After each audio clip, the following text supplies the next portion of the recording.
All right, plastic surgery. I was reading the A's this morning and reading some horror stories about plastic surgery, about people who went in to have tummy tucks and bum lifts and face lifts, and they've been left in pain and covered in scars, and they haven't sort of got the results that they were hoping to get.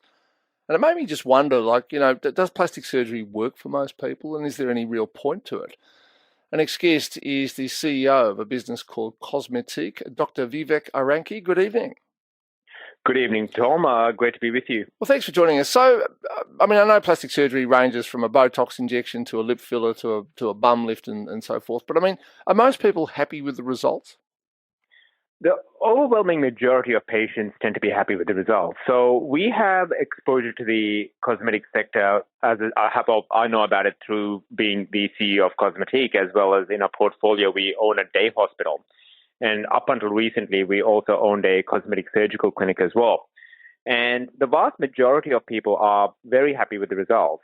The most important thing with these procedures is for there to be a frank conversation between the plastic surgeon or the cosmetic surgeon and the patient.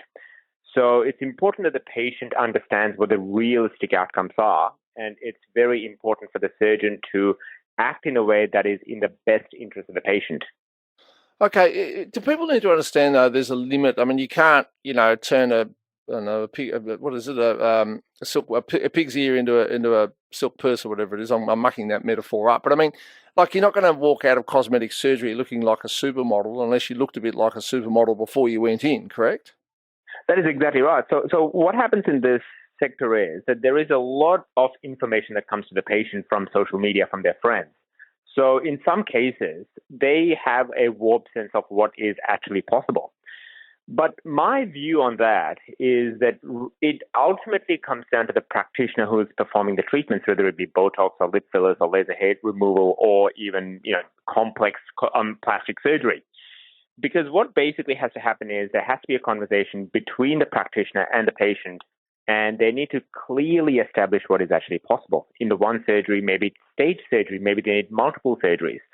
And they also need to discuss as to what the outcomes would be into the future as well, because sometimes the results may look fantastic straight away, but people age. And as people age, collagen sags, and they need to know what they look like in 20, 30, 40 years from now. Well, just on that, I'm 55, turning 56 in a couple of months. Are there a lot of men my age sort of just secretly coming in and getting various procedures done?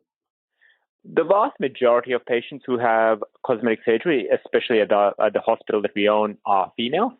However, it is becoming increasingly acceptable in males to have plastic and cosmetic surgery. So the most common procedures amongst males are blepharoplasty or eyelid lift. So this is the excess skin above and below the eyelids. The other common procedure that we see is liposuction. So this is where a cannula is used to remove the excess fat, usually in the abdominal areas and also in the chest as well. But that tends to be the majority of what the procedures are.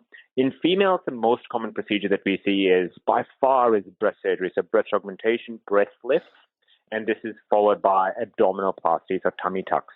All right, thank you for your time. Dr. Vivek Eranki there, CEO of Cosmetiques. There you go. Men want smaller tummies and women want bigger boobs. Who would have thought? Wonderful.